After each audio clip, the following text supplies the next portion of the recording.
Olá, eu sou Felipe de Carvalho e hoje eu tenho o prazer de conversar com o professor Alexander Turra, ele que é professor titular do Instituto de Oceanografia da Universidade de São Paulo, a USP, e também é responsável pela cátedra da Unesco, a Organização das Nações Unidas para a Educação, Ciência e Cultura, sobre sustentabilidade dos oceanos. Alexandre, inclusive, que fala de Nice, a cidade na França, que vai sediar a terceira Conferência dos Oceanos das Nações Unidas, que acontece de 9 a 13 de junho. Alexander, muito obrigado por conversar conosco. Ô, Felipe, um prazer. Eu estou aqui falando já de um ambiente que está efervescente aqui em Nice, com as atividades preparatórias para a conferência, e eu vou tentar passar um pouco para vocês desse calor que está aqui, literalmente, nas discussões sobre o oceano. Bom, Alexander, então eu gostaria que você começasse, inclusive, nos contando qual a sua maior expectativa sobre as decisões que vão ser tomadas aí em Nice.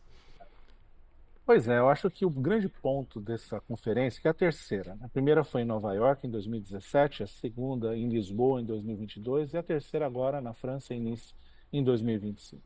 Nas duas primeiras, a gente teve ali um momento de entender os problemas, né, de se entender enquanto coletivo, de se mobilizar. E nessa, que é a minha grande expectativa, é ver as mudanças acontecendo, né? Ver a transição, a transformação para essa sustentabilidade, tendo exemplos claros ao redor de todo mundo, ainda que pontuais, mas exemplos claros de que toda essa mobilização e todo esse esforço que está sendo feito pela década do oceano, né, e também no âmbito do Objetivo de Desenvolvimento Sustentável 14, que a gente consiga, né, fazer essa mudança acontecer. Então, assim, minha expectativa é sair do discurso, né, é ter a clareza que a gente saiu do discurso e a gente está indo para a prática, fazendo a transformação acontecer. Sem dúvida. E, Alexander, falando mais agora sobre a situação no Brasil, que também é um país costeiro, com amplo interesse nesse assunto, você contribuiu com o primeiro diagnóstico brasileiro marinho-costeiro sobre biodiversidade e serviços ecossistêmicos.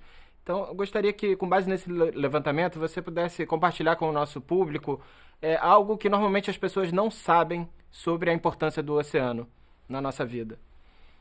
Maravilha. Esse diagnóstico foi um esforço tremendo, capitaneado pela Cátedra Unesco para a Sustentabilidade do Oceano, ligada à Universidade de São Paulo, e da Plataforma Brasileira para Biodiversidade e Serviços Ecossistêmicos, usando uma lógica que vem sendo fortalecida no âmbito das Nações Unidas pela Plataforma Intergovernamental sobre Biodiversidade e Serviços Ecossistêmicos.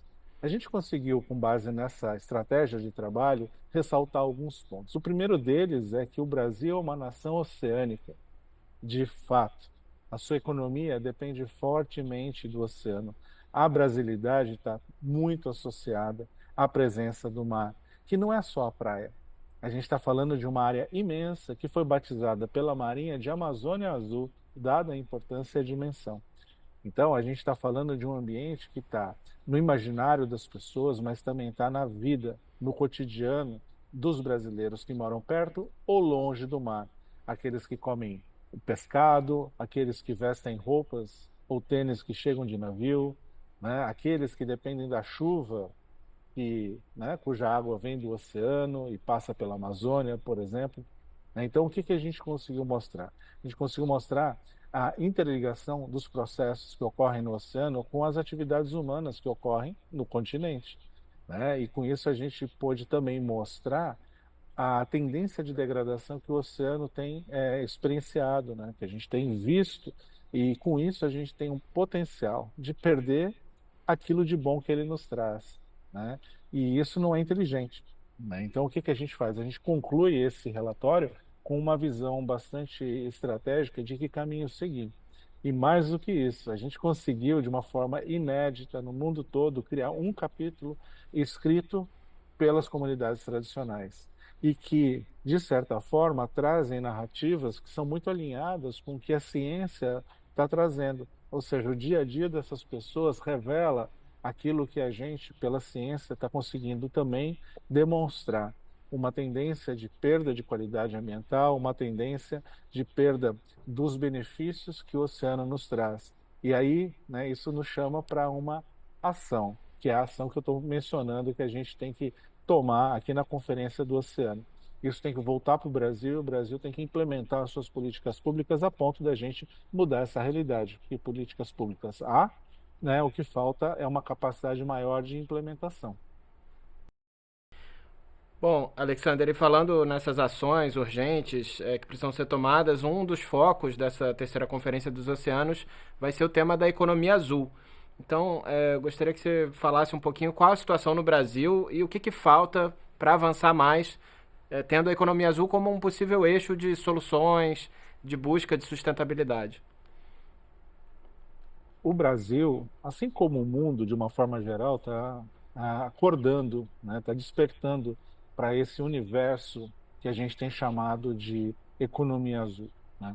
Tradicionalmente, a gente fala de alguns setores, como a pesca, a exploração de óleo e gás, a mineração, a navegação, mas a gente está falando de uma variedade gigantesca de oportunidades de diálogo com recursos e benefícios que o oceano nos provê.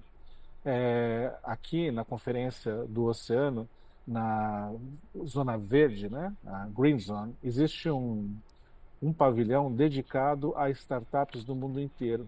Esse pavilhão juntou, agregou 1.000 startups. Temos inclusive startups brasileiras aqui, como o Ilha Hub, né, trazendo inovações e arranjos interessantes que estão fazendo com que aconteça essa emergência, né, da economia azul no país. Nós temos vários clusters marítimos no Rio de Janeiro, na Bahia, por exemplo, e temos aí inúmeras startups sendo embrionadas e aceleradas no Brasil. O que a gente precisa fazer é conseguir injetar recursos que vêm, por exemplo, de financiadores dessas empresas, né, que vão trazer recursos para que elas possam efetivamente ganhar escala e trazer retorno financeiro para esses investidores. A estimativa que a gente tem, segundo o painel de alto nível para a economia sustentável do oceano, é que até 2050 seja possível ter 15,5 trilhões de dólares de retorno dos investimentos feitos na economia do oceano. Só que para essa economia do oceano funcionar, a gente não pode jogar contra. E isso vem acontecendo. Por exemplo, o turismo é um elemento importante, turismo, recreação e os esportes náuticos. Isso depende centralmente de um ambiente limpo, não poluído. E nesse sentido, a tendência que a gente tem nos grandes centros urbanos para esse tipo de questão, essa tendência é de degradação, é de aumento da poluição. E com isso a gente perde oportunidades de lazer, de turismo, né, de esportes e dessa convivência mais próxima do ser humano com o oceano. E a gente está falando disso, né, dessa economia. Eu gosto de falar, e aí, né, quem é brasileiro vai entender, a economia que gira em torno do bolinho de aipim, né? O bolinho de aipim que você come na praia é uma economia que sustenta as periferias das cidades litorâneas, das grandes cidades litorâneas, né? Que fazem com que esse dinheiro ele seja gerado e seja compartilhado de forma mais equitativa. E é esse tipo de coisa que a gente tem que pensar quando a gente pensa na economia do mar. A gente não está falando só de grandes soluções ou grandes investimentos. A gente está falando, inclusive, da economia do bolinho de aipim.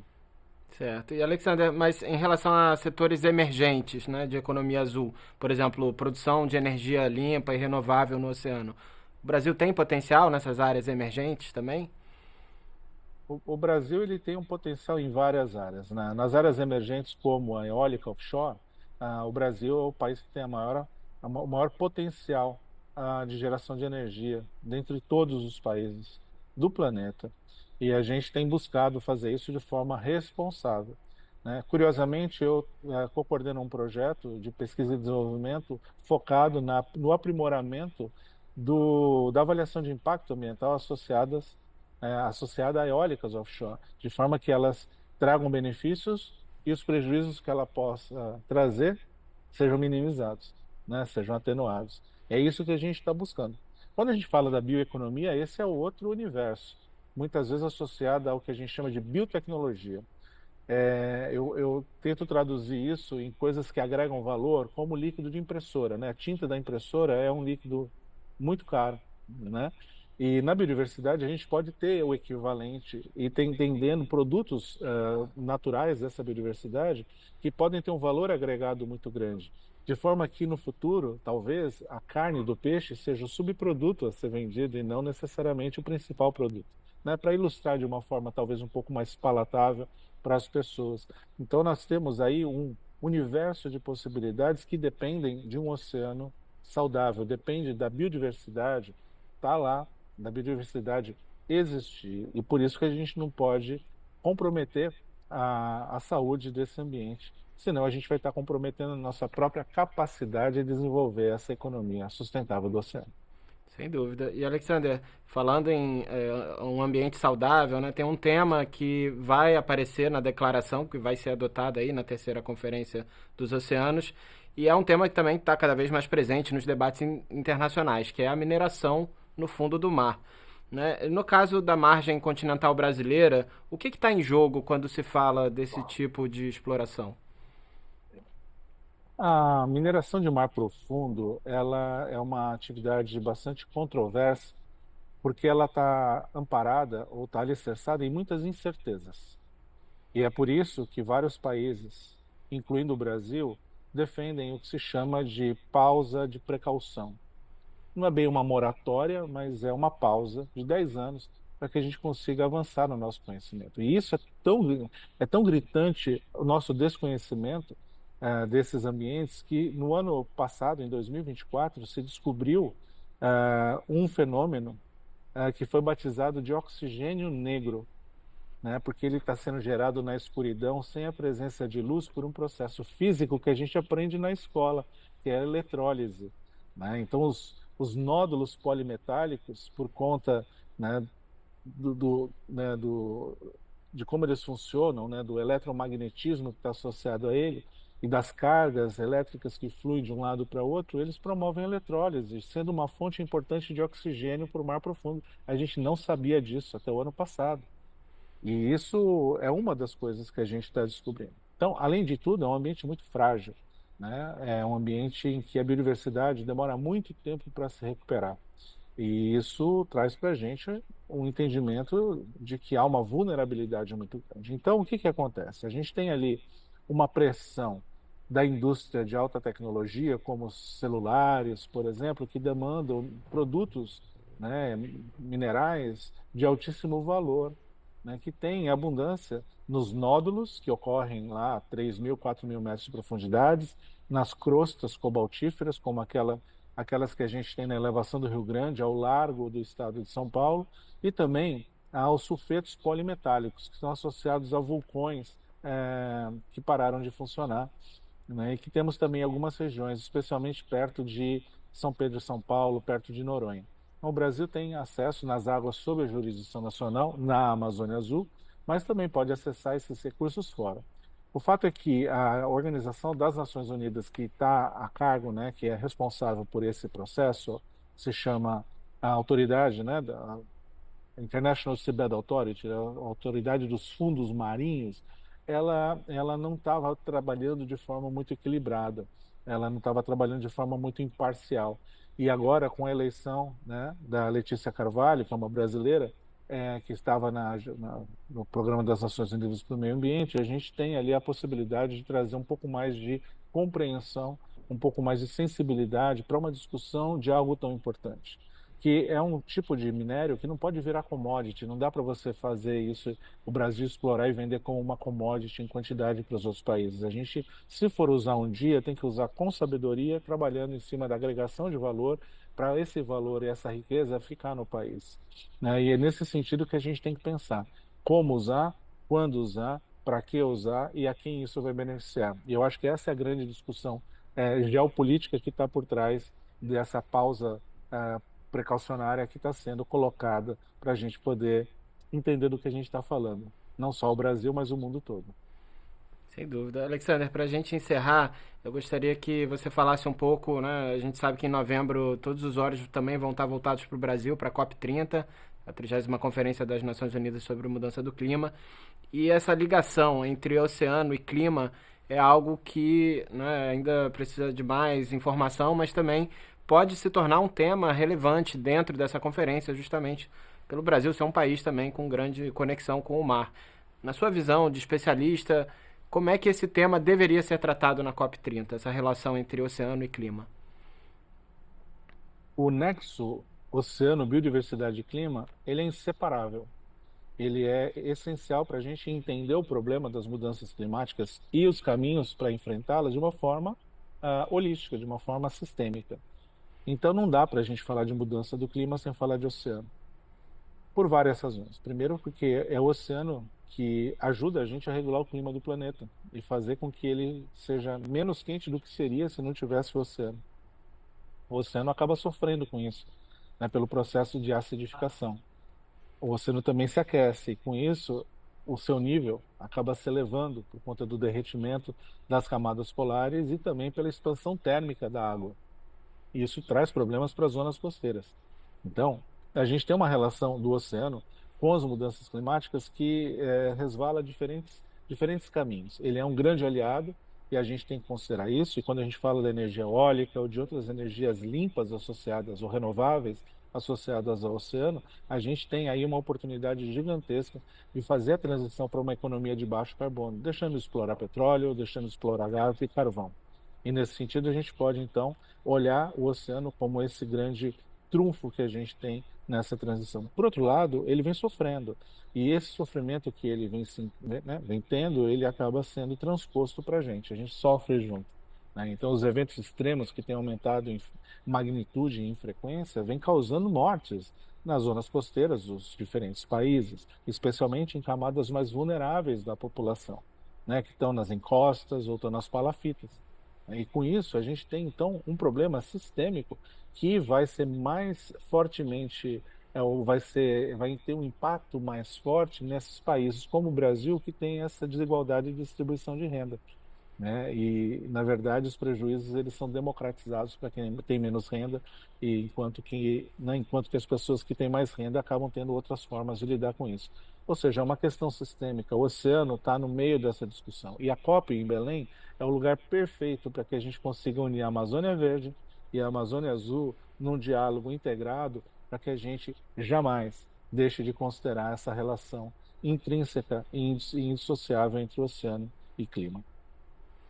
Excelente mensagem para a gente encerrar essa conversa, Alexander. Eu agradeço demais as suas considerações. Dá para sentir a sua empolgação de falar desse tema dos oceanos e também, claro, as contribuições que você vai ter aí durante essa conferência com todo esse olhar sobre todos esses temas. Muito obrigado por conversar com o ONU News. Não, obrigado. E eu acho que a gente tem aqui um lugar de fala muito importante. O Brasil é um líder internacional na questão de oceano, na questão da cultura oceânica, e temos muitas instituições, não só governamentais, atuando nessa frente, né? A Rede de Especialistas em Conservação da Natureza, da qual eu faço parte, tem feito um trabalho muito importante de promoção da cultura oceânica, que é o que a gente está fazendo aqui. A gente tem que falar do oceano. Então, eu agradeço enormemente esse espaço que vocês estão dando para que a gente consiga levar o oceano para todos os lugares, inundando os corações, né, a mente e a alma das pessoas com essa importante mensagem, esse importante ambiente. Nós é que agradecemos, Alexander.